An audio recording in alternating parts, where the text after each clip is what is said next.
વંદે માતરમ વિદ્યાર્થી મિત્રો, કેમ છો? મજામાં ને? આજે આપણે ઇલેક્ટ્રોસ્ટેટ ચેપ્ટરની અંદર એક નવો ટોપિક શરૂ કરીશું. ટોપિકનું નામ છે વિદ્યુત ડાયપોલ, એટલે કે ઇલેક્ટ્રિક ડાયપોલ, જેને ગુજરાતીમાં કહેવાય વિદ્યુત દ્વિધ્રુવી. બરાબર? તો સૌપ્રથમ આપણે વિદ્યુત દ્વિધ્રુવી વિશે કેટલીક પ્રાથમિક માહિતી મેળવશું અને ત્યાર પછી આ દ્વિધ્રુવી વડે વિદ્યુત ક્ષેત્ર, દ્વિધ્રુવીની સ્થિતિ ઉર્જા, દ્વિધ્રુવી વડે સ્થિતિમાન, દ્વિધ્રુવી પર લાગતું ટોર્ક, આ બધી રાશિઓ આપણે એક પછી એક મેળવીશું. તો સૌ પહેલા શરૂ કરીએ આપણે દ્વિધ્રુવી વિશે કેટલીક પ્રાથમિક માહિતી. બરાબર, આવી જઈએ બોર્ડ પર. માની લો કે આપણી પાસે બે વિદ્યુતભારો છે. હા, બંને વિદ્યુતભારોના મૂલ્ય સમાન છે અને વિજાતીય પ્રકારના છે. એક છે -Q અને બીજો છે +Q. આ બંને વિદ્યુતભારોને એકબીજાથી અમુક ચોક્કસ અંતરે ગોઠવવામાં આવે. ચોક્કસ અંતર મતલબ કે આ બંને વિદ્યુતભારો અનંત અંતરે નથી ગોઠવવાના, કે આ બંને વિદ્યુતભારોને એકબીજાને અડકીને નથી ગોઠવવાના. કંઈક અંતર હોવું જોઈએ. તો આ જે રચના બને એને કહેવાય વિદ્યુત ડાયપોલ. બરાબર, બે વિદ્યુતભાર વચ્ચેનું અંતર 2a છે. તો ડાયપોલની વ્યાખ્યા અહીંયા લખેલી છે. એકબીજાથી પરિમિત અંતરે આવેલા. પરિમિત મતલબ કે આ બંને વચ્ચેનો અંતર કંઈક વ્યાખ્યાયિત થઈ શકે એવું હોવું જોઈએ. એટલે કે આ બંને વિદ્યુતભાર વચ્ચેનો અંતર અનંત નથી, બરાબર, કે શૂન્ય નથી, કંઈક અંતર છે એવું કહેવા માંગે છે. ફરીવાર, એકબીજાથી પરિમિત અંતરે આવેલા બે સમાન મૂલ્યના અને વિજાતીય પ્રકારના વિદ્યુતભારોથી બનતી રચનાને વિદ્યુત ડાયપોલ કહેવાય. બરાબર, અહીં આકૃતિમાં +Q અને -Q વિદ્યુતભારોને L બરાબર 2a અંતરે ગોઠવી એક વિદ્યુત ડાયપોલ બનાવેલી છે. બરાબર, હવે આ ડાયપોલ માટે ડાયપોલ મોમેન્ટ વ્યાખ્યાયિત કરીએ. તો ડાયપોલ મોમેન્ટની સંજ્ઞા છે P. તો ડાયપોલ મોમેન્ટ એટલે કેપિટલ P સદિશ બરાબર Q ઇન્ટુ ટ્વાઇસ. Q એટલે તો બે માંથી કોઈ એક વિદ્યુતભારનું મૂલ્ય. અહીં આ બંને વિદ્યુતભારના મૂલ્ય તો સમાન છે ને. માનો કે આ +2 માઇક્રોકુલમ હોય તો આ -2 માઇક્રોકુલમ હોય. ખ્યાલ આવ્યો? તો બે માંથી એક વિદ્યુતભારનું મૂલ્ય અને બે વિદ્યુતભાર વચ્ચેનું અંતર. તમારે આ સૂત્ર યાદ રાખવાનું છે. ક્યારેય પણ એવું પૂછે કે ડાયપોલ મોમેન્ટ એટલે શું, તો કે બે માંથી એક વિદ્યુતભારનું મૂલ્ય અને બે વિદ્યુતભાર વચ્ચેનું અંતર. હવે આ જે ડાયપોલ મોમેન્ટ છે એ સદિશ રાશિ છે, અહીં તમે જોઈ શકો છો. બરાબર, અને ડાયપોલ મોમેન્ટની દિશા ઋણ વિદ્યુતભારથી ધન વિદ્યુતભાર તરફ હોય. એટલે ડાયપોલ મોમેન્ટ છે તમારી કંઈક આ બાજુ હશે.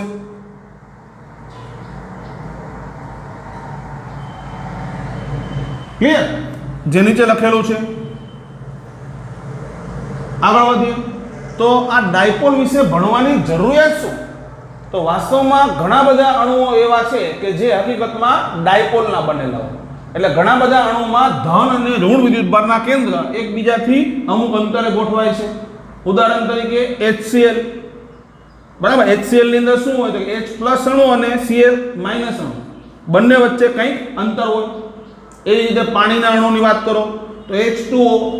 આ તમે કેમિસ્ટ્રીમાં જોઈ ગયા છો. બરાબર, એટલે ધન વિદ્યુતભાર અને ઋણ વિદ્યુતભાર વચ્ચે કંઈક અંતર હશે. એવી રીતે CaCl. બરાબર, એમાં પણ ધન અને ઋણ વિદ્યુતભારના કેન્દ્ર વચ્ચે અમુક અંતર હશે. એટલે કે અણુઓ છે એ ડાયપોલના બનેલા હોય. આથી ડાયપોલ વિશે આપણને કેટલીક માહિતી હોવી જોઈએ. આવી આગળના પ્રશ્નો પર.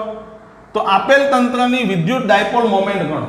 અહીં તમને કેટલાક તંત્ર આપેલા છે જેમની ડાયપોલ મોમેન્ટ તમારે ગણવાની છે. બરાબર, તો આ તંત્રમાં શું છે તો +Q વિદ્યુતભાર અહીંયા છે, -2Q અહીંયા છે અને +Q અહીંયા છે. તો આપણે તો ડાયપોલમાં એવું ભણી ગયા કે સમાન મૂલ્ય અને વિજાતીય પ્રકારના બે જ વિદ્યુતભાર હોવા જોઈએ. અહીંયા તો 3 છે. તો અહીં તમે એવું વિચારી શકો કે -2Q માંથી એક -Q આ +Q સાથે છે અને એક -Q આ +Q સાથે છે. ખ્યાલ પડે? તો આ બંને વડે જે ડાયપોલ બને એમાં -Q અહીંયા હશે અને +Q અહીંયા હશે.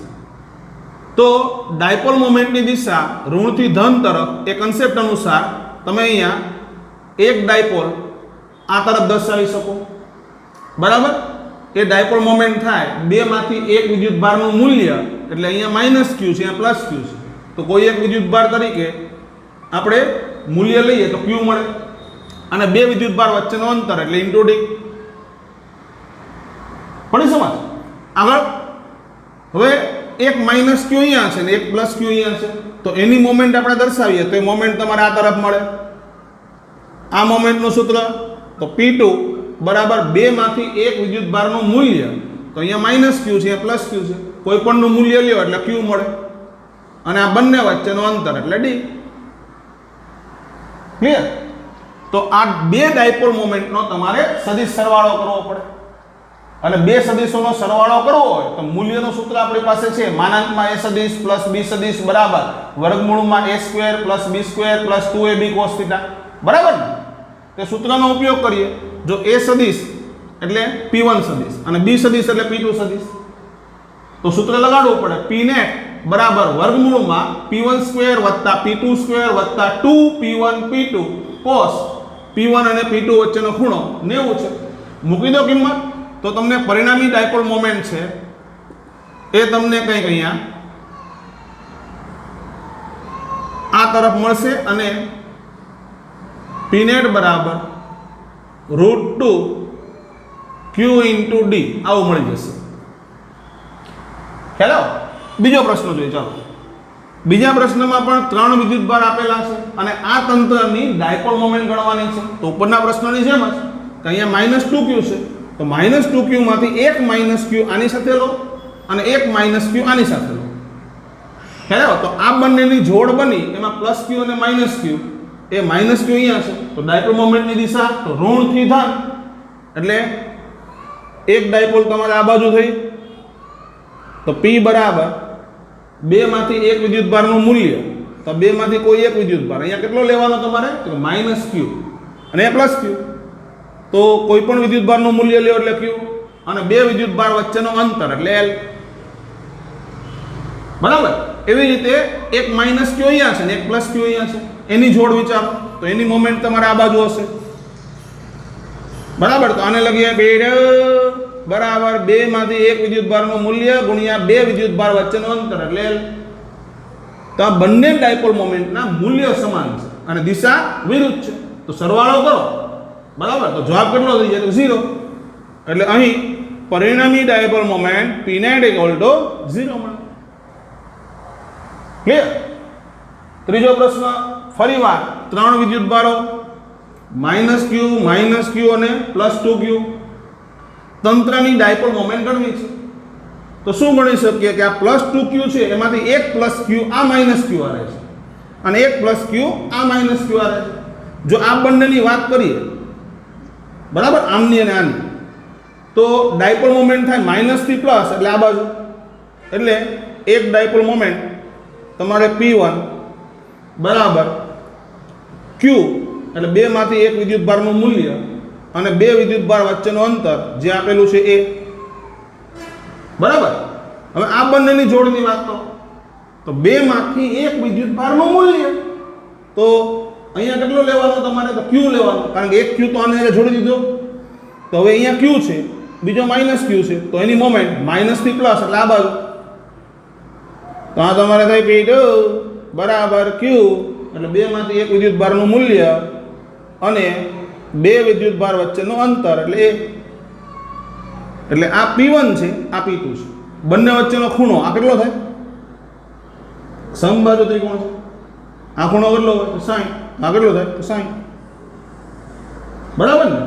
તો હવે આ બંનેનો સરવાળો કરવો હોય તો બે સદિશોના સરવાળાના મૂલ્યનું સૂત્ર તો આપણી પાસે છે જ, જે વાપર્યું તે √p1 સ્ક્વેર વત્તા p2 સ્ક્વેર વત્તા 2p1 p2 cos થીટા, અને થીટા બરાબર તમારે 60 છે. ભાઈ કિંમત મૂકીને સાદુરૂપ આપો ને તો નેટ ડાયપોલ મોમેન્ટ તમને આ બંનેની વચ્ચે આ રીતના √3q into a આવું કે મળી જશે.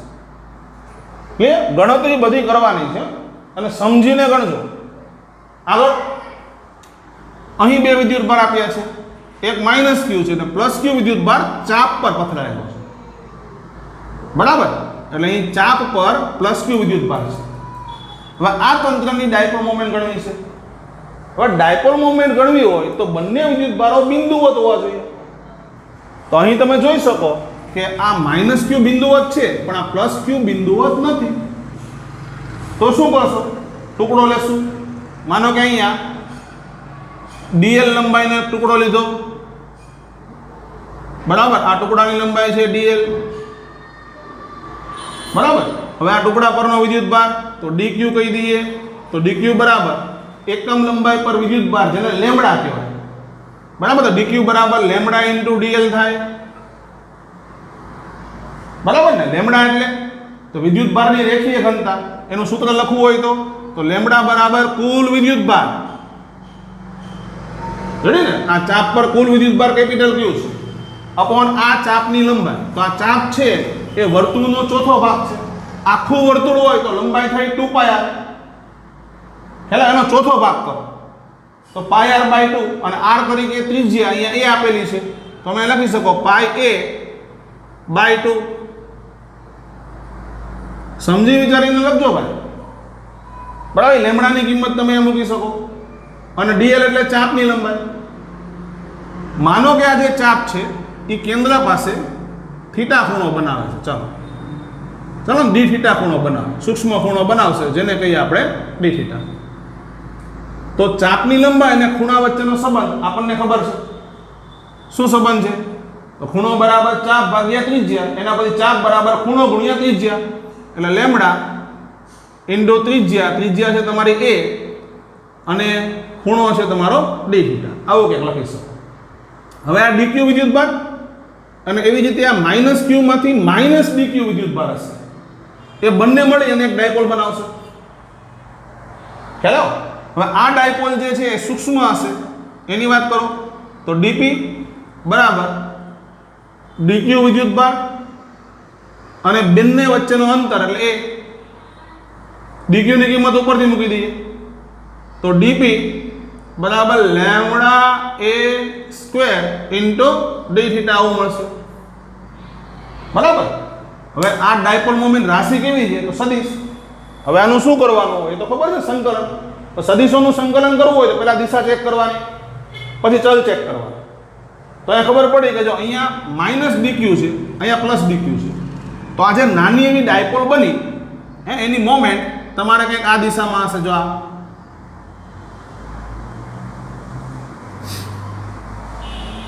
હેલો, માનો કે એનો ખૂણો થીટા છે, એટલે બીજો ટુકડો લો તો બીજા ટુકડાવાળા ડાયપોલ મોમેન્ટ થોડી આમ થઈ જાય કે આમ થઈ જાય, એટલે દિશા બદલાય. એટલે ઘટકો પાડી અને સરવાળો કે સંકલન કરવું પડે. યાદ છે ને? તો સદિશોનું સંકલન કરતા પહેલા આના ઘટક પાડ નાખો. તો ઘટક પાડ્યા એટલે ડીપી સદિશના બે ઘટક બરાબર DP cos theta i caret plus DP sine theta J caret. ડીપીની કિંમત lambda into a square into D theta મૂકી દઈએ તો lambda into a square into cos theta into D theta i caret plus lambda into a square into sine theta into D theta J caret. હવે શું કરવાનું છે? સંકલન, બરાબર ને. તો પી નેટ જોતી હોય, પી નેટ સદિશ બરાબર ઇન્ટિગ્રેશનમાં ડીપી સદિશ આવું કંઈક કરવું પડે. અને થીટાની લિમિટ કેટલી છે? તો અહીંથી ટુકડો શરૂ થાય અહીંયા સુધી આવે, એટલે 0 થી શરૂ કરી અને 90 સુધી, બરાબર ને. અહીંથી આ રીતના, એટલે 0 થી 90, તો 0 થી 90 ડિગ્રી. સંકલન કરી નાખો અને જવાબ કાઢો. તો સંકલન કરશો અને જવાબ કાઢશો એટલે lambda into a square i caret plus lambda into a square J caret આવું મળશે. અને આનું મૂલ્ય કાઢીને લેમ્બડાની કિંમતને બધું મૂકી દો, બરાબર. મૂલ્ય કાઢી અને લેમ્બડાની કિંમતને બધું મૂકો તો નેટ ડાયપોલ મોમેન્ટનું મૂલ્ય બરાબર 2√2 પછી આવશે q ઇન્ટુ a બાય પાય. આવો કંઈક આન્સર તમારે આવી જશે. ગણતરી બરાબર કરી લે. ક્લિયર? આગળ જુઓ. ચાલો હવે વિદ્યુત ડાયપોલની અક્ષ પર વિદ્યુત ક્ષેત્ર, બરાબર. એટલે ડાયપોલની અક્ષ કોને કહેવાય એ પહેલા સ્પષ્ટ હોવું જોઈએ. કે ડાયપોલના બે વિદ્યુતભારોને જોડતી રેખા લઈએ તો એને ડાયપોલની અક્ષ કહેવાય. બરાબર. અહીં એક ડાયપોલ દર્શાવ્યો છે, આ પ્લસ ક્યુ વિદ્યુતભાર, આ માઇનસ ક્યુ વિદ્યુતભાર. હવે આ ડાયપોલની અક્ષ એટલે તો ડાયપોલના બંને વિદ્યુતભારોને જોડતી રેખા એને અક્ષ કહેવાય. એટલે અહીં ઝેડ અક્ષ છે એ ડાયપોલની અક્ષ છે. અને માનો કે આ અક્ષ પર આવેલા પી બિંદુ પાસે આપણે વિદ્યુત ક્ષેત્ર શોધવું છે. તો ડાયપોલમાં ટોટલ કેટલા વિદ્યુતભાર હોય? તો કે બે. બંને વિદ્યુતભારો બિંદુઓ જ છે. તો શું કરવું પડે કે પ્લસ ક્યુ ના લીધે પી પાસે વિદ્યુત ક્ષેત્ર મેળવો, માઇનસ ક્યુ ના લીધે પી પાસે વિદ્યુત ક્ષેત્ર મેળવો, અને પછી બંનેનો શું કરી નાખો? તો સદિશ સરવાળો. યાદ છે ને? બસ એ કન્સેપ્ટ છે, સિમ્પલ એકદમ. બરાબર. તો માની લો કે આ પ્લસ ક્યુ ના લીધે પી પાસે વિદ્યુત ક્ષેત્ર જે મળે એ ઉપર તરફ મળે. એટલે આ થયું બિંદુ પી પાસે ધન વિદ્યુતભારનું વિદ્યુત ક્ષેત્ર ઉપર તરફ. બરાબર ને? કારણ કે આ ધન છે, ધનમાંથી વિદ્યુત ક્ષેત્ર બહાર નીકળતું છે. બરાબર ને? હવે આગળ વધો. હવે આ ઋણ વિદ્યુતભારના લીધે પી બિંદુ પાસે વિદ્યુત ક્ષેત્ર કઈ દિશામાં હોય? તો ઋણ છે, તો ઋણના લીધે વિદ્યુત ક્ષેત્ર અંદર આવતું હોય. મતલબ આ ઋણના લીધે વિદ્યુત ક્ષેત્ર હશે આ તરફ. બરાબર. બંને ક્ષેત્ર એક જ દિશાના છે. મતલબ સદિશ સરવાળો કરવાની જરૂર નથી, ખાલી મૂલ્યની બાદબાકી કરી નાખો તો પણ ચાલી જાય. લખેલું છે જો, પી બિંદુ પાસે પરિણામી વિદ્યુત ક્ષેત્ર એટલે કે ધન વિદ્યુતભારનું વિદ્યુત ક્ષેત્ર વત્તા ઋણ વિદ્યુતભારનું વિદ્યુત ક્ષેત્ર.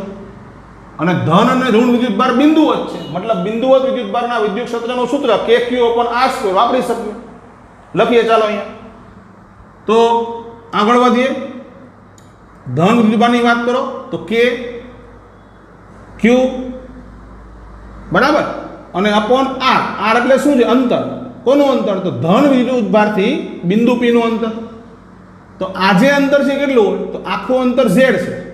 ડાયપોલના કેન્દ્રથી અંતર Z છે, આ અંતર A છે. તો આ કટકો બચ્યો એ કેટલો બચ્યો? તો Z માઇનસ A. તો R ની જગ્યાએ લખ્યું Z માઇનસ A એનો સ્ક્વેર. બરાબર ને? આ શું લખ્યું? તો ધન વિદ્યુતભારના લીધે પી બિંદુ પાસે વિદ્યુત ક્ષેત્રનું મૂલ્ય. હવે દિશાની ચર્ચા કરી દઈએ ચાલો. તો ડાયપોલ મોમેન્ટની દિશા કઈ બાજુ હોય? તો ડાયપોલ મોમેન્ટની દિશા ઋણ વિદ્યુતભારથી ધન વિદ્યુતભાર તરફ એટલે આ તરફ હશે. અને વિદ્યુત ક્ષેત્રની દિશા પણ ડાયપોલ મોમેન્ટની દિશામાં જ. બરાબર ને? તમે જોઈ શકો છો ધન વિદ્યુતભારનું વિદ્યુત ક્ષેત્ર પી સદિશની દિશામાં જ છે. તો દિશા દર્શાવવા માટે આપણે એકમ સદિશનો ઉપયોગ કરીએ છીએ.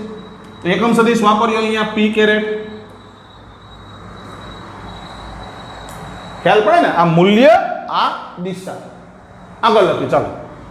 ઋણ વિદ્યુતભાર વડે પી બિંદુ પાસે વિદ્યુત ક્ષેત્રનું મૂલ્ય લખો. તો મૂલ્ય થાય KQ અપોન ઋણ વિદ્યુતભારથી P નું અંતર. તો અહીંથી અહીંયા સુધીનું અંતર કેટલું હોય? તો આપણે જોઈ શકીએ આ A છે, આ Z છે. તો કેટલું થઈ ગયું? Z પ્લસ A એનો વર્ગ. દિશા જોઈ શકીએ ને આપણે? દિશા કઈ બાજુ? તો P ની વિરુદ્ધ. એટલે P ની વિરુદ્ધ એટલે ડાયપોલ મોમેન્ટની વિરુદ્ધ દિશામાં છે. જુઓ બરાબર. તો P ની વિરુદ્ધ એટલે નિશાની લખી માઇનસ, અહીંયા કર્યું P કેરેટ. હવે KQ સામાન્ય કાઢો. તો 1/Z માઇનસ A નો square minus 1/Z plus A નો સ્ક્વેર. પાછળ આવ્યું તમારે P કેરેટ.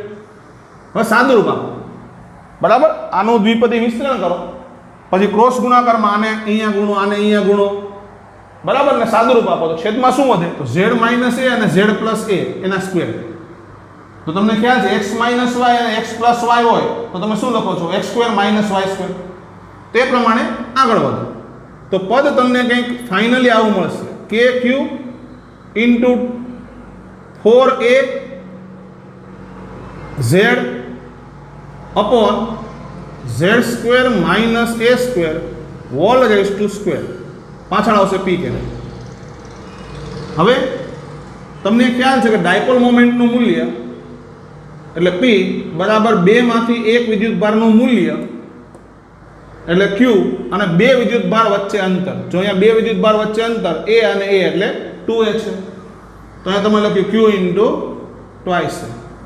હવે આ કિંમત તમે અહીંયા મૂકો, એડ કરો એટલે ક્યુ ઇન્ટુ ટ્વાઇસ છે. જો અહીંયા 4a છે ને એમાંથી 2a અલગ કરી નાખો, બરાબર, અને ક્યુ અહીંયા છે, ક્યુ ઇન્ટુ ટ્વાઇસ છે, એની કિંમત મૂકી દો તો જવાબ તમારે કંઈક આવો આવશે 2kpz upon z square minus a square whole raise to square, પાછળ આવશે p કેરેટ, બરાબર. આ થયું ડાયપોલની અક્ષ પર વિદ્યુત ક્ષેત્રનું સૂત્ર.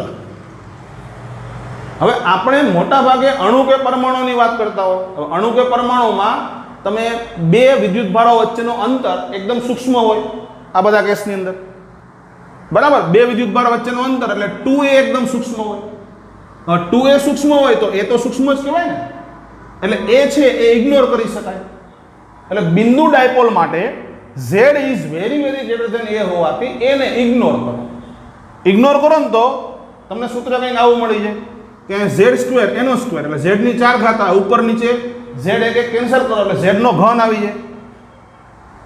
ખ્યાલ પડે છે કયો તમારે? તો આ થયું બિંદુ ડાયપોલ માટે અક્ષ પર વિદ્યુત ક્ષેત્રનું સૂત્ર. હવે આગળ જઈએ ચાલો. તો બિંદુવત વિદ્યુતભાર માટે વિદ્યુત ક્ષેત્રનું સૂત્ર હતું kq upon r સ્ક્વેર, એટલે વિદ્યુત ક્ષેત્ર અંતરના વર્ગના વ્યસ્ત પ્રમાણમાં હતું. રેડી ને? અહીંયા તમારે વિદ્યુત ક્ષેત્ર અંતરના ઘનના વ્યસ્ત પ્રમાણમાં છે. તફાવત ખબર પડે ને કે બિંદુવત ડાયપોલ નું વિદ્યુત ક્ષેત્ર તમારે અંતરના ઘનના વ્યસ્ત પ્રમાણમાં હોય જે લખેલું છે, અને આ વિદ્યુત ક્ષેત્રની દિશા ડાયપોલ મોમેન્ટની દિશામાં હોય, બરાબર. એટલે કે વિદ્યુત ક્ષેત્ર અહીંયા જુઓ તો આ બાજુ હશે, અહીંયા વિદ્યુત ક્ષેત્ર કઈ બાજુ તો ઉપર તરફ. ખ્યાલ આવે ને? તો અહીંયા ઋણની અસર વધારે હશે એટલે ઋણના ક્ષેત્રની દિશામાં પરિણામી ક્ષેત્ર મળશે. ક્લિયર? ચાલો વિદ્યાર્થી મિત્રો આગળના પ્રશ્ન તરફ જઈએ. આગળનો પ્રશ્ન છે વિદ્યુત ડાયપોલની વિષુવ રેખા પર વિદ્યુત ક્ષેત્ર મેળવો. સૌપ્રથમ તો આપણને એ ખ્યાલ હોવો જોઈએ કે ડાયપોલની વિષુવ રેખા એટલે શું, અને ત્યાર પછી વિષુવ રેખા પર આપણે વિદ્યુત ક્ષેત્ર મેળવવું પડે. તો આવી જઈએ બોર્ડ પર. તો અહીં એક વિદ્યુત ડાયપોલ દર્શાવેલો છે, પ્લસ ક્યુ વિદ્યુતભાર અહીં છે અને માઇનસ ક્યુ વિદ્યુતભાર અહીં છે, બરાબર. આ બંને વચ્ચેનો અંતર 2a છે જે તમે જોઈ શકો છો. હવે ડાયપોલની અક્ષ કોને કહેવાય? આગળના પ્રશ્નમાં જોઈ ગયા ને કે ડાયપોલના બે વિદ્યુતભારોને જોડતી રેખા એને કહેવાય ડાયપોલની અક્ષ. અહીં ડાયપોલની અક્ષ છે એ z અક્ષ પર સંપાત થયેલી છે, બરાબર. ડાયપોલનું કેન્દ્ર ઉગમ બિંદુ પર છે. હવે ડાયપોલની વિષુવ રેખા એટલે તો ડાયપોલના બે વિદ્યુતભારોને જોડતી રેખાને લંબ રેખા એને કહેવાય ડાયપોલની વિષુવ રેખા. ક્લિયર? ફરીવાર રિપીટ કરું. ડાયપોલના બે વિદ્યુતભારોને જોડતી રેખા એને લંબ રેખાને ડાયપોલની વિષુવ રેખા કહેવાય. તો અહીં ડાયપોલની વિષુવ રેખા એટલે y અક્ષ છે, બરાબર. અને y અક્ષ પર આવેલા એટલે કે વિષુવ રેખા પર આવેલા p બિંદુ પાસે આપણે વિદ્યુત ક્ષેત્ર મેળવવું છે. તો મિત્રો આપણે જાણીએ છીએ કે ડાયપોલ એટલે બે બિંદુવત વિદ્યુતભાર. તો p બિંદુ પાસે વિદ્યુત ક્ષેત્ર મેળવવું હોય તો આપણે શું કરવું પડે કે પ્લસ q ના લીધે p પાસે વિદ્યુત ક્ષેત્ર મેળવો, માઇનસ q ના લીધે p પાસે વિદ્યુત ક્ષેત્ર મેળવો, અને પછી આ બંને ક્ષેત્રનો સદિશ સરવાળો કરવો પડે, બરાબર ને? અને બિંદુવત વિદ્યુતભારના વિદ્યુત ક્ષેત્રનું સૂત્ર આપણને આવડે છે. શું સૂત્ર છે? તો kq upon r સ્ક્વેર. એ સૂત્રનો ઉપયોગ કરવાનો, નવું કંઈ છે જ નહીં. ચાલો શરૂ કરી દઈએ. સૌ પ્રથમ વાત કરીએ પ્લસ ક્યુની. તો આ પ્લસ ક્યુ વિદ્યુતભારના લીધે મારે p બિંદુ પાસે વિદ્યુત ક્ષેત્ર મેળવવું. તો સૌ પ્રથમ દિશા જોઈએ. તો આ પ્લસ ક્યુ ના લીધે p પાસે વિદ્યુત ક્ષેત્ર હોય કઈ બાજુ? તો દૂર તરફ, કારણ ધન વિદ્યુતભાર છે. ધન વિદ્યુતભારનું વિદ્યુત ક્ષેત્ર વિદ્યુતભારથી દૂર તરફ હશે, એટલે કે અહીંયા આ તરફ હશે. ક્લિયર ને? આ થયું તમારે ધન વિદ્યુતભારના લીધે p બિંદુ પાસે વિદ્યુત ક્ષેત્ર. આ વિદ્યુત ક્ષેત્રનું મૂલ્ય કેટલું? સૂત્ર વાપરીએ kq upon r સ્ક્વેર. તો એ લખ્યું કે q એટલે અહીંયા q જ છે અપોન વિદ્યુતભારથી બિંદુ p નું અંતર. તો આ વિદ્યુતભાર છે, આ બિંદુ p છે, બરાબર. તમારે આ બ્લુ કલરની ડોટ લાઈન છે એ અંતર જોઈએ છે. જુઓ તો આ અંતર a છે, આ y છે, બને છે કાટકોણ ત્રિકોણ. તો આ છે કર્ણ, તો આ અંતર થાય Y square plus a square, બરાબર ને? હવે આ અંતરનો અહીંયા વર્ગ આવે તો અહીંયા આવે Y square plus a square. Clear? હવે ઋણ વિદ્યુત ભારના લીધે પી બિંદુ આગળ વિદ્યુત ક્ષેત્ર મેળવીએ. ચાલો તો ફરીવાર આગળ વધીએ કે આ ઋણ વિદ્યુત ભારના લીધે પી બિંદુ આગળ વિદ્યુત ક્ષેત્ર હોય કઈ બાજુ? તો ઋણ વિદ્યુત ભાર તરફ. એટલે આ ઋણ વિદ્યુત ભારનું વિદ્યુત ક્ષેત્ર અહીંયા આ દિશામાં હશે, બરાબર? અને આ વિદ્યુત ક્ષેત્રનું મૂલ્ય લખીએ તો કે ક્યુ અપોન ઋણ વિદ્યુત ભારથી પી બિંદુનું અંતર, એટલે આ અંતર. ફરીવાર આ અંતર એ છે, આ વાય છે, રેડી ને? તો આ થયો કર્ણ. કર્ણ કેટલો હોય તો વર્ગમૂળમાં Y square plus a square. હવે એનો વર્ગ કરી નાખો એટલે આવી ગયું તમારે Y square plus a square. હવે આ બંને વિદ્યુત ક્ષેત્ર પી બિંદુ પાસે અલગ અલગ દિશાના છે, મતલબ એનો સરવાળો કરવો હોય તો ઘટકો પાડીને સરવાળો કરવો પડે, બરાબર ને? તો ઘટકો પાડવા માટે આપણે ખૂણો વિચારવો પડે. માનો કે અહીંયા આ ખૂણો થીટા છે, જો આ થીટા હોય ને તો અહીંયા ઉપરનો આ ખૂણો પણ થીટા થાય, એક્સ આકારના ખૂણા. રેડી? આગળ વધીએ. ચાલો, જો આ થીટા હોય ને તો નીચેનો ખૂણો પણ થીટા થાય. આ કઈ રીતના? તો જુઓ ને, બંને ત્રિકોણ સરખા જ છે, વાય લંબાઈની બાજુ, એ લંબાઈની બાજુ અને કર્ણ. તો નીચેનો ત્રિકોણ પણ એવો જ છે, વાય લંબાઈની બાજુ, એ લંબાઈની બાજુ અને કર્ણ. એટલે આ બંને ખૂણા સરખા છે, બરાબર ને? સૌ પ્રથમ આપણે ધન વિદ્યુતભારના વિદ્યુત ક્ષેત્રના ઘટક કાઢીએ.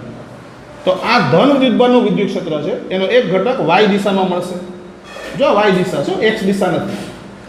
તો અહીંયા એ ઘટક થયો E પ્લસ કોસ થીટા, બરાબર? અને આ વિદ્યુત ક્ષેત્રનો ઝેડ ઘટક નીચે મળશે. કેમ ઝેડ ઘટક? કારણ કે ઊભી મેં અહીંયા ઝેડ અક્ષ લીધી છે, તો આ મળી ગયો ઝેડ ઘટક. કેટલો હોય તો E plus sine theta. Ready? હવે E માઇનસના ઘટક પાડો તો E માઇનસનો આ બાજુનો ઘટક એટલે આ તરફનો ઘટક એ કેટલો હોય તો E માઇનસ કોસ થીટા, બરાબર? અને ઝેડ ઘટક એ પણ આ બાજુ હશે, આનો એ હશે તમારે E માઇનસ સાઇન થીટા, બરાબર ને? હવે આ બધાનો શું કરવો પડે? સરવાળો. એક્સમાં એક્સ ઘટક ઉમેરવાનો, વાયમાં વાય ઘટક ઉમેરવાનો, પ્રમાણ આગળ વધવાનું. ક્લિયર? જો નીચે લખેલું જ છે કે વિદ્યુત ડાયપોલની વિષુવ રેખા પર આવેલા પી બિંદુ પાસે પરિણામી વિદ્યુત ક્ષેત્ર એટલે ઈ વાય સદિશ બરાબર ઈ પ્લસ સદિશ વત્તા ઈ માઇનસ સદિશ, એટલે ધન વિદ્યુતભારનું વિદ્યુત ક્ષેત્ર વત્તા ઋણ વિદ્યુતભારનું વિદ્યુત ક્ષેત્ર. હવે ધન વિદ્યુતભારનું વિદ્યુત ક્ષેત્ર જે છે એને ઘટકોના સ્વરૂપમાં લખીએ તો એનો વાય ઘટક પ્લસ છે અને ઝેડ ઘટક માઇનસ છે. લખીએ આપણે ઉપર. તો અહીંયા કંઈક તમે આવો લખી શકો કે ઈ plus cos theta J caret, બરાબર ને? આ પ્લસ છે અને આ માઇનસ છે, માઇનસ ઈ પ્લસ સાઇન થીટા કે કેરેટ. ક્લિયર? આગળ વધો. ચલો આના ઘટકો જુઓ તો વાય ઘટક છે એ માઇનસ છે, ત્યાં પ્લસ કરીને આગળ લખીએ માઇનસ ઈ minus cos theta J caret minus ઈ માઇનસ સાઇન થીટા કે કેરેટ. બોલો છે ને લાવો? હવે શું કરવાનું? વાયમાં વાય ઘટક ઉમેરો અને ઝેડમાં ઝેડ ઘટક ઉમેરો, બરાબર ને? તો અહીંયા જો આપણે વાયમાં વાય ઘટક ઉમેરીએ એટલે વાસ્તવમાં થશે બાદબાકી. તો શું આવશે? જો અહીંયા ઈ પ્લસ માઇનસ ઈ માઇનસ કાઉન્સની બહાર કોસ થીટા જે કેરેટ, બરાબર?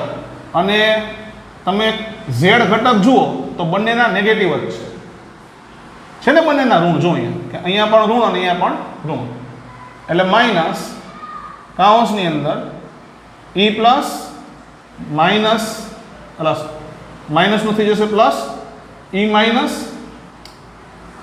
સાઇન થીટા કે કેરેટ.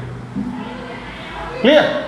આગળ વધો. ચાલો હવે E પ્લસનું મૂલ્ય અને E માઇનસનું મૂલ્ય જો બંનેના મૂલ્ય જુઓ કે આ E માઇનસનું મૂલ્ય છે, આ E પ્લસનું મૂલ્ય, બંનેના મૂલ્ય કેવા છે? સમાન છે, બરાબર.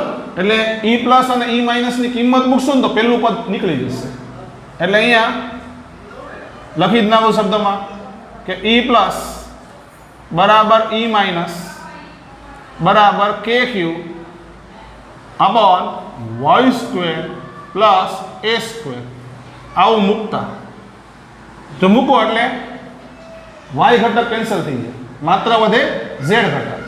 તો કિંમતો મૂકીને સાદું રૂપ આપો ને તો પરિણામી વિદ્યુત ક્ષેત્ર EY સદિશ બરાબર 2 times k q upon y square plus a square sine theta અને પાછળ k કેરેટ, આગળ નિશાની આવશે માઇનસ, આવું કંઈક મળશે. હવે આગળ વધીએ.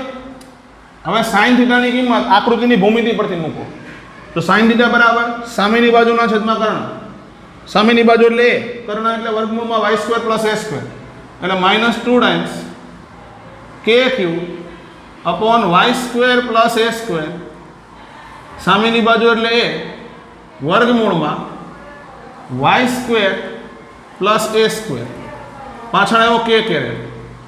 થોડા આગળ વધીએ માઇનસ km q k પછી q અને 2 ને પાછળ લઈ જાય એટલે 2a કરી નાખીએ છેદમાં y square plus a square અને વર્ગમૂળમાં y square plus a square. સાદું રૂપ આપીએ તો y square plus a square ઘાતનો સરવાળો કરી નાખો તો આ 1 ઘાત છે અને આ 1/2 છે એટલે 3/2 ઘાત આવે અને પાછળ આવ્યો k કેરેટ. આ પ્રાણીને ઓળખો છો તમે? q ઇન્ટુ ટ્વાઇસ છે. q એટલે ડાયપોલ પરના કોઈ એક વિદ્યુતભારનું મૂલ્ય છે અને ટ્વાઇસ એટલે બે વિદ્યુતભારો વચ્ચેનો અંતર છે, બરાબર ને? એટલે તમે અહીંયા આવું લખી શકો બરાબર માઇનસ કે ટી બરાબર upon y square plus a square whole raise to 3/2 અને k કેરેટ.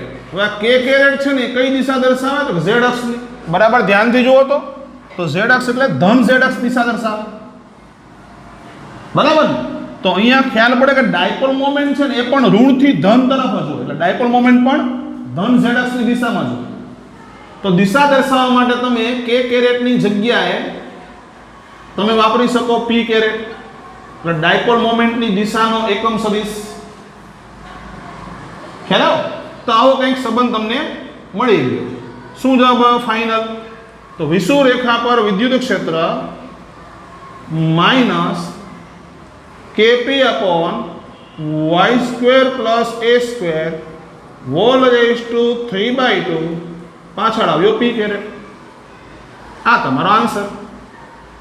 ક્લિયર? હવે જો આપણે બિંદુ ડાયપોલની વાત કરતા હોય તો બિંદુ ડાયપોલ શા માટે આવે? કારણ કે ખબર છે કે વાસ્તવમાં આપણે અણુ પરમાણુ સાથે કામ કરવાનું હોય, અણુ પરમાણુમાં અંતર બહુ ઓછા હોય તો બિંદુ ડાયપોલ માટે વાત કરતા હોય તો બે વિદ્યુતભાર વચ્ચેનું અંતર એટલે થાય 2a. એ બહુ નાનું હોય. 2a નાનું હોય તો પછી a તો નાનું થવાનું જ છે ને, એટલે તમે એના માટે આવું લખી શકો y is very very greater than a હોવાથી. તો a ને ઇગ્નોર કરો તો કંઈક આવું મળી જાય તો EY સદિશ બરાબર માઇનસ kp અપોન y નો ઘન પાછળ આવ્યો p કેરેટ. ખ્યાલ પડે છે? તો અહીં પણ તમે જોઈ શકો કે ડાયપોલનું જે વિદ્યુત ક્ષેત્ર છે એ અંતરના ઘનના વ્યસ્ત પ્રમાણમાં છે, જ્યારે બિંદુવત વિદ્યુતભારનું વિદ્યુત ક્ષેત્ર 1/r² અનુસાર બદલાય એટલે અંતરના વર્ગના વ્યસ્ત પ્રમાણમાં હોય. ક્લિયર? તો આના પરથી તમે એક મુદ્દો એવો લખી શકો કે 1/r³ અનુસાર ઘટે. MCQ છે ડાયપોલનું વિદ્યુત ક્ષેત્ર 1/r² નહીં પણ 1/r³ અનુસાર ઘટે. આ ઉપરાંત જો દિશા કઈ બાજુ કે ડાયપોલની વિષુવૃત્ત રેખા પર પરિણામી વિદ્યુત ક્ષેત્રની દિશા કઈ બાજુ તો ખ્યાલ પડે minus p caret. Minus p caret એટલે ડાયપોલ મોમેન્ટ ઉપર તરફ છે એની વિરુદ્ધ આવશે. તમે જોઈ શકો ને આ ઘટકો તો કેન્સલ થઈ ગયા તો પરિણામ મળ્યું ક્યાં તમને? નીચે તરફ. ખ્યાલ આવે ને? એટલે દિશા તમારે P સદિશની વિરુદ્ધ હશે, બરાબર? તો આ બધું યાદ રાખવાનું. હવે આગળ વધી જઈએ. ચાલો વિદ્યાર્થી મિત્રો, અત્યાર સુધી આપણે ડાયપોલ વડે ડાયપોલની અક્ષ પર વિદ્યુત ક્ષેત્ર અને ડાયપોલની વિષુવૃત્ત રેખા પર વિદ્યુત ક્ષેત્ર કેવી રીતના મેળવી શકાય એ આપણે જોયું. પણ કોઈ પણ ડાયપોલ વડે કોઈ પણ બિંદુ પાસે વિદ્યુત ક્ષેત્ર કેવી રીતના શોધી શકાય એની કોઈ ચર્ચા નથી કરી, બરાબર ને? અત્યાર સુધી આપણે એવા સૂત્ર મેળવ્યા કે એ સૂત્ર વડે માત્ર અક્ષ પર અથવા વિષુવૃત્ત રેખા પર વિદ્યુત ક્ષેત્ર મેળવી શકાય. ખ્યાલ આવે? હવે આપણે જોઈશું કે ડાયપોલ વડે કોઈ પણ બિંદુ પાસે વિદ્યુત ક્ષેત્ર કેવી રીતના મેળવી શકાય. તો અહીં એક ડાયપોલ દર્શાવેલો છે, એક વિદ્યુતભાર છે -q અને બીજો વિદ્યુતભાર છે +, અને આ ડાયપોલની ડાયપોલ મોમેન્ટ -q થી +q વિદ્યુતભાર તરફ એટલે આ બાજુ હશે, જે અહીંયા P સદિશ વડે દર્શાવેલી છે. હવે આ ડાયપોલ વડે ડાયપોલના કેન્દ્રથી સ્મોલાર અંતરે આવેલા P બિંદુ પાસે વિદ્યુત ક્ષેત્ર શોધવું છે. અહીં જોઈ શકો કે આ P બિંદુ નથી ડાયપોલની અક્ષ પર કે નથી ડાયપોલની વિષુવૃત્ત રેખા પર. તો શું કરે? તો મિત્રો આપણે જાણીએ છીએ કે ડાયપોલ મોમેન્ટ એ સદિશ રાશિ છે અને કોઈ પણ સદિશના તમે ઘટકો પાડી શકો. એટલે આ પ્રશ્નમાં તમારે ઘટકો પાડી અને કામ ચલાવવાનું છે. કઈ રીતના? તો જે ડાયપોલ મોમેન્ટ છે એના બે ઘટક વિચારો. એક બિંદુની દિશાનો ઘટક, એટલે એક ઘટક તમારે બિંદુની દિશા તરફ એટલે આ બાજુ વિચારવાનું, બરાબર? અને બીજો ઘટક બિંદુની દિશાને લંબ ઘટક. બિંદુની દિશાને લંબ ઘટક એટલે બિંદુ આ બાજુ છે તેને લંબ એટલે આ બાજુ ઘટક વિચારવાનો, બરાબર? એટલે બીજો એક ઘટક આવશે તમારે અહીંયા આ તરફ. આ બંને એકબીજાને લંબ હશે. તો આ જે ઘટક છે એ થાય P sin θ, બરાબર ને? કારણ કે થીટા જુઓ તમે ક્યાં લખેલો છે, આ P છે, અહીંયા થીટા છે એટલે ઉપરનો ઘટક થાય તમારે P cos θ. હવે તમે એવું વિચારી શકો કે મેઇન જે ડાયપોલ હતો એ P cos θ અને P sin θ એમ બે ડાયપોલનો બનેલો છે, બરાબર? એટલે કે P cos θ અને P sin θ બે ડાયપોલ મોમેન્ટનો સરવાળો કરો ને તો P મળી જાય. હવે આપણે શું કરશું કે પહેલા P cos θ વડે P બિંદુ આગળ વિદ્યુત ક્ષેત્ર શોધીશું અને પછી P sin θ વડે P બિંદુ આગળ વિદ્યુત ક્ષેત્ર શોધીશું, બરાબર? તો વાત કરીએ પહેલા P cos θ ની. તો P cos θ ડાયપોલ માટે P બિંદુ ક્યાં આવેલું છે? જુઓ, P cos θ ડાયપોલ માટે P બિંદુ અક્ષ પર આવેલું છે, બરાબર ને? એટલે આ બિંદુ આ ડાયપોલ માટે અક્ષ પરનું બિંદુ થાય. તો ડાયપોલ વડે અક્ષ પર વિદ્યુત ક્ષેત્ર કઈ બાજુ હોય? તો ડાયપોલ મોમેન્ટની દિશામાં. મતલબ P cos θ ડાયપોલ માટે આ બિંદુ અક્ષ પર છે. તો આ ડાયપોલ વડે અહીંયા વિદ્યુત ક્ષેત્ર ડાયપોલ મોમેન્ટની દિશામાં એટલે આ બાજુ બનશે, બરાબર? આ વિદ્યુત ક્ષેત્રને આપણે E1 કહી દઈએ, સૂત્ર લખીએ, બરાબર? ચાલો, તો ડાયપોલ વડે અક્ષ પર વિદ્યુત ક્ષેત્રનું સૂત્ર શું? આગળ ભણી ગયા ને? એ સૂત્રનું એપ્લિકેશન કરવાનું અહીંયા 2kpz upon z² - a² whole raise to square. યાદ આવે છે?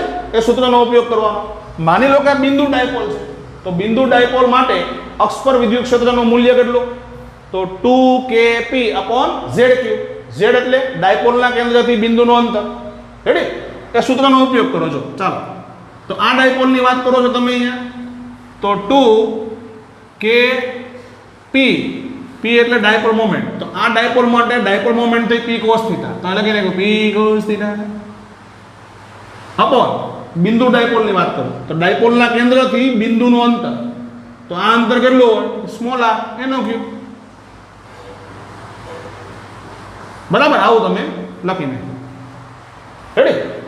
હવે લાલ કલરની ડાયપોલ માટે P બિંદુ વિષુવૃત્ત રેખા પર છે. જો ડાયપોલ મોમેન્ટને લંબ રેખા આવી એટલે વિષુવૃત્ત રેખા થાય આ પ્રમાણે, બરાબર ને? તો લાલ કલરની ડાયપોલ માટે P બિંદુ વિષુવૃત્ત રેખા પરનો બિંદુ છે. તો ડાયપોલ વડે વિષુવૃત્ત રેખા પર વિદ્યુત ક્ષેત્ર કઈ દિશામાં હોય? ડાયપોલ મોમેન્ટની વિરુદ્ધ. તો લાલ કલરની લાઈન માટે ડાયપોલ મોમેન્ટ આમ છે, એની વિરુદ્ધ. તો P બિંદુ પાસે વિદ્યુત ક્ષેત્ર હશે જો આ બાજુ, આને કહી દો E2, અને ડાયપોલ વડે ડાયપોલની વિષુવ રેખા પર વિદ્યુત ક્ષેત્રનું સૂત્ર શું? માઇનસ કેપી, માઇનસ દિશા દર્શાવે, આપણે મૂલ્ય જ લખવાનું. તો KP upon y square plus a square whole raise to 3/2. આપણે બિંદુ ડાયપોલ લઈ લઈએ તો આ સૂત્ર વપરાય, બરાબર ને? KP upon Y Q. તો અહીંયા લખીએ E2 બરાબર કે પી સાઇન થીટા અપોન કેન્દ્રથી પી બિંદુનું અંતર, તો આ એનો ભાગ. તો અહીંયા પરિણામી વિદ્યુત ક્ષેત્ર શોધવા માટે E1 અને E2 નો સરવાળો કરવો પડે. કયો સરવાળો કરવો પડે? સદિશ સરવાળો. અને બે સદિશોનો સરવાળા કરતા હોય ત્યારે મૂલ્યનું સૂત્ર છે. કયું સૂત્ર? તો વર્ગમૂળમાં a square plus b square plus 2ab cos theta. એ સૂત્રનો ઉપયોગ કરી શકો. રેડી ને? તો સૂત્રનો ઉપયોગ કરો એટલે તમારે સૂત્રમાં આવું લખવું પડે કે પરિણામી વિદ્યુત ક્ષેત્ર એટલે E net બરાબર વર્ગમૂળમાં E1 square plus E2 square plus 2E1 E2 cos E1 અને E2 વચ્ચેનો ખૂણો. તો E1 અને E2 આ બંને વચ્ચે ખૂણો હશે ને એવું. તો મૂકીએ અને પછી કિંમત મૂકીએ તો એક પદ આવું મળે. આ E1 ની કિંમત છે, આ E2 ની કિંમત છે. અને સાદુરૂપ આપો એટલે ફાઇનલ આન્સર તમને આવો મળે. હેલો. અને ભૌમિતિક રીતે સરવાળો કરો તો સબાચરની રીતે કરી શકો. તો વાપરીએ આપણે સબાચરની રીત. તો સબાચરની રીત વાપરો તો તમે કંઈક આ રીતનો આખો સબાચર બનાવી શકો. તો પરિણામી વિદ્યુત ક્ષેત્ર છે અહીંયા તમારે કંઈક આ દિશામાં હશે. તો આ તમારે થયું E net, બરાબર. આગળ વધો ચાલો. હવે માનો કે આ ખૂણો છે એ આલ્ફા છે. તો પરિણામી વિદ્યુત ક્ષેત્રનો બરાબર ડાયપોલની અક્ષ સાથે ખૂણો કેટલો થાય? જો પરિણામી વિદ્યુત ક્ષેત્રનો અહીંયા ખૂણો છે આલ્ફા, તો આ થીટા અને આલ્ફાનો સરવાળો કરો ને તો પરિણામી વિદ્યુત ક્ષેત્રનો તમારે ડાયપોલની અક્ષ સાથે ખૂણો મળી જાય. એટલે વિદ્યુત ડાયપોલની અક્ષ સાથે પરિણામી વિદ્યુત ક્ષેત્રનો ખૂણો થીટા પ્લસ આલ્ફા. હવે આલ્ફાની કિંમત જોતી હોય તો અહીંયા ખબર પડે કાટકોણ ત્રિકોણ જ બને, કારણ કે આખો ખૂણો 90 હતો તો આ એક ચોરસ ટાઈપ અથવા લંબચોરસ ટાઈપ જ બનશે, બરાબર. એટલે આ કાટકોણ ત્રિકોણ થાય. તો પછી tan આલ્ફા બરાબર સામેની બાજુના છેદમાં પાસેની બાજુ. સામેની બાજુ એટલે તો આની વાત કરો છો તો આ કેટલી લંબાઈની હોય? તો જેટલી લંબાઈ આની હોય એટલી લંબાઈ આની હોય. આની લંબાઈ એનું મૂલ્ય થાય KP sine theta upon r cube. એટલે અંશમાં આવ્યું KP sine theta upon r cube છેદમાં પાસેની બાજુ એટલે બ્લુ કલરની લાઈનની લંબાઈ. એટલે આ સદિશનું મૂલ્ય થાય. મૂકી દો અને સોલ્વ કરો ને તો આલ્ફા બરાબર tan inverse tan theta by 2 આવે. તો tan આલ્ફા બરાબર tan થીટા બાય 2. આવો કંઈક તમને રિલેશન મળશે. એ તમારે તમારી રીતે સોલ્વ કરવાનું, બરાબર. આગળ વધી ચાલો. હવે એક ઉદાહરણ જોઈ લઈએ. તો અહીં એક ડાયપોલ મોમેન્ટ x અક્ષ સાથે 37 નો ખૂણો બનાવે છે અને x અક્ષ પર આવેલા P બિંદુ પાસે વિદ્યુત ક્ષેત્ર તમને ગણવાનું કીધું. તો ખ્યાલ પડે કે P બિંદુ નથી અક્ષ પર નથી વિષુવ રેખા પર. તો શું કરશું આપણે? તો ઘટક પાડશું ડાયપોલ મોમેન્ટનો. કઈ કઈ બાજુના ઘટક? તો બિંદુની દિશાનો ઘટક. વિચારો બિંદુની દિશાનો ઘટક એટલે આ બાજુ ઘટક અને બીજો બિંદુને લંબ દિશાનો ઘટક પાડી દઈએ. તો બિંદુની દિશાનો ઘટક એટલે આ બાજુ, બરાબર. હવે એ થાય P cos 37 અને cos 37 એટલે 4/5. તો આ તમારે થાય 4p/5 અને બીજો બિંદુની લંબ દિશાનો ઘટક એટલે એ તમારે થાય આ બાજુ. આ તમારે થાય P sin 37. sin 37 એટલે 3/5 એટલે 3p/5 પડી શકે. હવે તમે એવું વિચારી શકો કે મેઇન ડાયપોલ હતો એ હકીકતમાં બે ડાયપોલનો બનેલો છે. તો આ ડાયપોલ માટે આ બિંદુ અક્ષ પરનું બિંદુ છે. તો ડાયપોલ વડે અક્ષ પર વિદ્યુત ક્ષેત્ર કઈ બાજુ હોય? તો ડાયપોલ મોમેન્ટની દિશામાં. એટલે આ ડાયપોલ વડે અહીંયા વિદ્યુત ક્ષેત્ર ડાયપોલ મોમેન્ટની દિશામાં એટલે આ બાજુ હશે. અને સૂત્ર વાપરીએ અક્ષનું. તો E1 ચાલો. તો E1 બરાબર અક્ષ પર વિદ્યુત ક્ષેત્ર 2kp. p ની જગ્યાએ મોમેન્ટ કેટલી છે? તો 4p/5 એટલે લખવાનું 4p/5 upon r cube. r ની જગ્યાએ તમારે આપ્યું છે d એટલે લખો d ક્યુબ, બરાબર ને. હવે લાલ કલરની ડાયપોલ માટે આ બિંદુ ક્યાંનું છે? તો વિષુવ રેખા પર. તો વિષુવ રેખા વાળો સૂત્ર વાપરો. તો આ ડાયપોલ વડે અહીંયા વિદ્યુત ક્ષેત્ર હશે ડાયપોલ મોમેન્ટની વિરુદ્ધ, કારણ કે વિષુવ રેખા પર વિદ્યુત ક્ષેત્ર ડાયપોલ મોમેન્ટની વિરુદ્ધ હોય તે કન્સેપ્ટનો ઉપયોગ કર્યો એટલે આ બાજુ બન્યું. તો એ તો બરાબર શું કે પી એટલે 3p/5 અપોન ડાયપોલના કેન્દ્રથી પી બિંદુનું અંતર એનો ઘન એટલે અહીંયા ડી એનો ઘન. હવે આ બંનેનો શું કરવાનું? સદિશ સરવાળો. મૂલ્ય કાઢતા તો આમની જેમ તમને આવડે છે બરાબર. અને સદિશ સ્વરૂપે લખવાનું કીધું હોય તો ઈ નેટ કે સદિશ સ્વરૂપે લખવાનું કીધું હોય તો તમે આવું લખી શકો કે E1 I કેરેટ બરાબર ને, E1 છે એ x અક્ષની દિશામાં છે અને માઇનસ E2 J કેરેટ. મૂકી દો E1 અને E2 ની કિંમત નીચે, જો તમારે આવી જાય. સમજ પડે છે ને? તો આ પ્રમાણે તમે કંઈ આગળ વધી શકો. ખ્યાલ આવ્યો? હવે આ દાખલો અધૂરો છોડેલો છે, જાતે ગણી શકો.